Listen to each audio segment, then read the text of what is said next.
Como é formada a nossa autoestima? O que faz eu ter uma autoestima boa ou uma autoestima ruim? E como que a hipnoterapia pode ajudar nessa questão? Antes de eu continuar, já curte o vídeo, já se inscreve no canal e já comenta aqui embaixo quais os próximos temas você quer ver por aqui. Bom, vamos começar falando o que é autoestima? Primeiro eu trouxe aqui para vocês uma definição formal. Autoestima é o valor que uma pessoa confere a si mesma com base nas suas experiências pessoais, suas emoções, seus comportamentos, crenças e autoimagem que julga importante, sendo que podem ser aspectos negativos ou positivos. É a imagem que cada um tem de si e por isso pode afetar o bem-estar. Exatamente, por isso pode afetar o bem-estar. Bom, essa imagem, em resumo, a autoestima seria a imagem que cada um carrega de si. E essa imagem, a gente não está falando somente da imagem física, tá, pessoal? A gente está falando também da imagem interna, como a gente se enxerga no mundo. E como prova que a autoestima não se trata somente de questões físicas externas, é muito comum a gente ver pessoas que aparentemente têm uma aparência muito bonita, né? De acordo com os padrões da sociedade do que é beleza, né? Que a gente sabe que são padrões criados com o passar do tempo, mas não verdadeiramente aquilo significa a beleza de fato. E uma pessoa que às vezes nem tem um padrão de beleza ali de acordo com a sociedade, se sente bela, se sente bem no próprio corpo, se sente feliz sendo o que é. E uma pessoa com um padrão de beleza de acordo com a sociedade, como muitos modelos por aí, não se sentem bem, não se sentem felizes, não se sentem bonitas. Vem uma imagem muitas vezes distorcida no espelho de quem elas realmente são. Então essa é a prova de que quando a gente fala de autoestima, nós não estamos falando diretamente da beleza externa. Aqui o que conta na verdade é como a pessoa se sente dentro dela mesma, ok? É importante a gente entender que a nossa visão de mundo, ela é construída com base nas nossas vivências. Imagine como se cada pessoa carregasse na frente dos olhos um óculos próprio dela, que foi construído com base nas vivências que ela teve. Então, o que isso significa? Isso significa que a forma como eu enxergo o mundo, ela é única, ela é só minha. E ela foi construída com base nas minhas vivências. Então, é como se eu tenho um óculos aqui, que eu enxergo certas situações de uma determinada maneira. E o outro, o meu colega do lado, ele tem os óculos dele, que também foi construído com base nas vivências dele. E por que a gente está falando isso? Porque a forma como eu enxergo o mundo ela é diferente da forma como o outro enxerga o mundo. É importante também entendermos que esses óculos, eles são formados quando a gente ainda é criança. E depois a gente continua usando eles no decorrer da vida. Esses óculos, além de moldar a forma como eu enxergo as coisas no mundo externo, ele também molda a forma como eu encaro certas situações emocionalmente. E tá aí a prova de que em algumas determinadas situações tem algo que me machuca, né? Bate ali de acordo com as minhas programações e para uma outra determinada pessoa talvez aquilo não doa tanto assim como dói em mim. Por isso que às vezes a gente encara certas situações que pra gente é muito complicado, talvez é muito desafiador e para outra pessoa é mais tranquilo. Por quê? Porque a forma como eu estou enxergando aquela situação e a forma como eu estou sentindo perante ela, ela é única, minha, com base nas minhas experiências. E por que eu estou falando isso com relação à autoestima? Porque esses óculos que fazem também com que eu enxergue o mundo, as situações e as pessoas, são os mesmos óculos que fazem com que eu enxergue a mim mesmo. Através desses óculos que eu enxergo quem eu sou fisicamente, emocionalmente, as minhas características, boas ou ruins. E esses óculos, eles não são formados por nós. E aí que tá o ponto. Quando a gente fala de autoestima, por que algumas pessoas têm uma boa autoestima, conseguem se olhar de uma maneira confortável, feliz dentro do próprio corpo, dentro das próprias ações, sendo que outras não?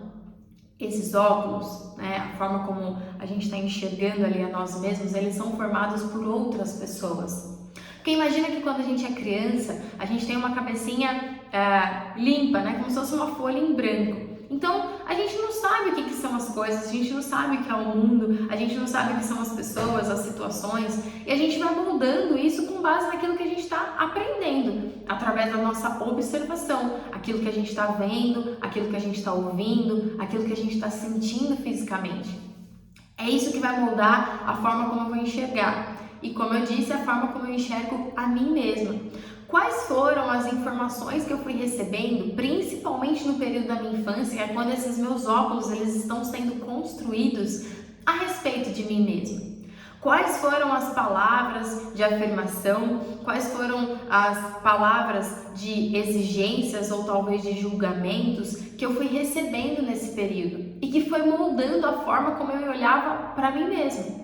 Foi construindo a minha visão a respeito de mim. Quem eu sou nesse ambiente? Quem eu sou nessa casa? Que lugar eu ocupo aqui? A forma como as pessoas me olham e me julgam vai moldar a forma como eu olho para mim também. Porque imagine que eu não tenho nenhuma referência a respeito de quem eu sou. Então tudo aquilo que eu recebo se torna a minha referência. E mais uma vez, nós não estamos falando somente de questões físicas. Nós também estamos falando de questões comportamentais. Por exemplo, a forma como eu lido comigo a respeito de julgamento, a respeito de culpa.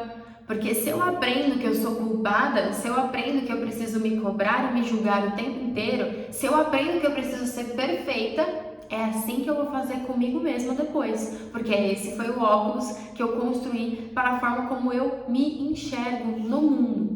Se você cresceu em um ambiente onde as pessoas valorizavam muito, por exemplo, características físicas como o tamanho do nariz, o tamanho das orelhas, a altura, isso vai se tornar algo importante para você e relevante. Se você cresceu em um lar onde as pessoas também valorizavam muito, por exemplo, certos comportamentos como uma habilidade em uma matéria como a matemática, se eles viam isso como valor, você também vai ver isso como valor. E se essa não for uma habilidade nata sua, você vai se sentir desvalorizado. Independente do que as outras pessoas pensarem, assim foi como você construiu também a sua visão ao seu respeito. E assim, a partir dessas vivências na nossa infância, a gente vai construindo a forma como a gente olha para nós mesmos. Depois, mesmo que na vida adulta, você perceba que as pessoas trazem para você várias outras características legais que você tem, várias qualidades, parece que aquilo não faz sentido, parece que você não consegue enxergar. E realmente você não consegue enxergar, porque os seus óculos foram moldados com base naquilo que você construiu ainda no período da infância. E ainda para ajudar, hoje nós vivemos em uma sociedade de aparências, né, de comparações. Isso reforça ainda mais os padrões que foram colocados lá na nossa cabecinha e nos nossos óculos quando a gente ainda era só criança. A gente vive num mundo que valoriza muito o digital, o online, a tela, os filtros, e dessa forma a gente vai se desconectando cada vez mais com quem nós realmente somos de carne e osso, de verdade, aqui no nosso corpo físico. E mais uma vez eu quero enfatizar que a gente não está falando aqui somente das questões físicas. Pode ser que você seja uma pessoa que se ache bonita externamente, que esteja feliz com a sua aparência física, porém você seja uma pessoa que não tem habilidade, facilidade de cuidar de você mesmo.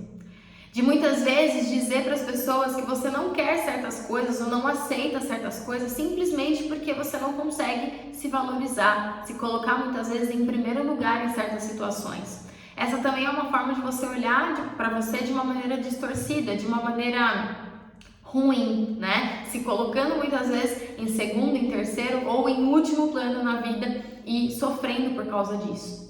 E qual é a solução para isso, Fran? O que eu preciso fazer para melhorar a minha autoestima?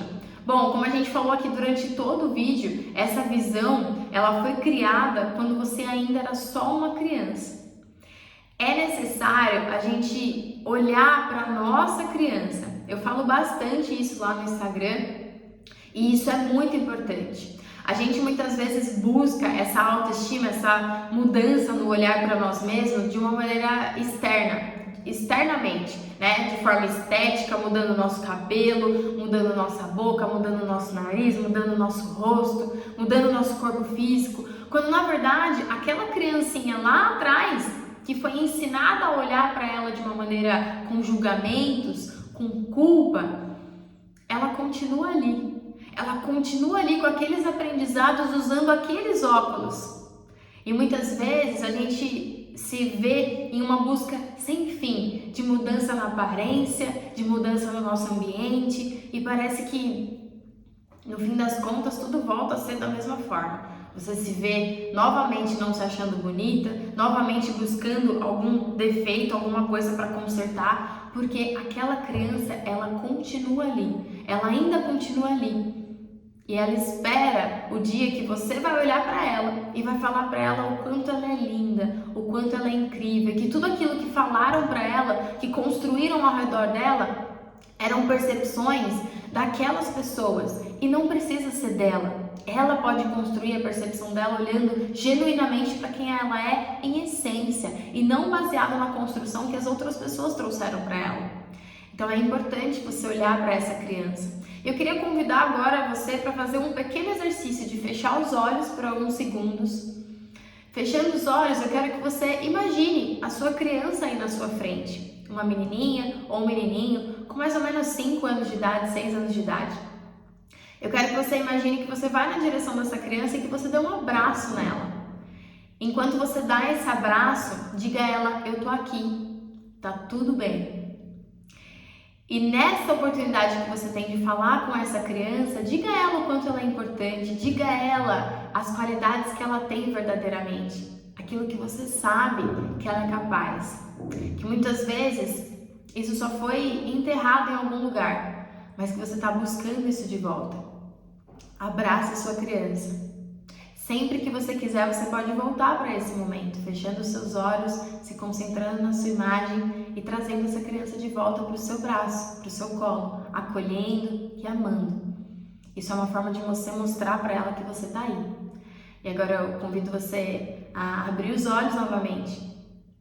E nunca esqueça que essa criança, ela sempre existiu e ela sempre vai estar aí dentro de você. Ela precisa ser amada e ser cuidada pelo seu adulto. Senão é como se sempre aquela criança nunca conseguisse evoluir para a fase adulta de fato, porque faltam coisas para serem completas ali na infância. E quando você faz esse tipo de exercício, até nos processos terapêuticos, quando você passa a olhar para você, olhar para sua criança, ela se sente preenchida. E aí sim você se sente pronto para se tornar o adulto ou adulta que você quer se tornar. Eu quero deixar no final desse vídeo aqui uma dica de um livro que se chama Você Pode Curar a Sua Vida. Eu sempre indico esse livro para os pacientes quando a gente fala a respeito de autoestima, autocuidado, a forma como você olha para você. Então eu quero deixar essa última dica aqui nesse vídeo. Espero que vocês tenham gostado. Quem gostou, dá um like, compartilha, se inscreve no canal e coloca aqui nos comentários o que você achou do vídeo e também quais outros temas você quer ver por aqui. Um beijo!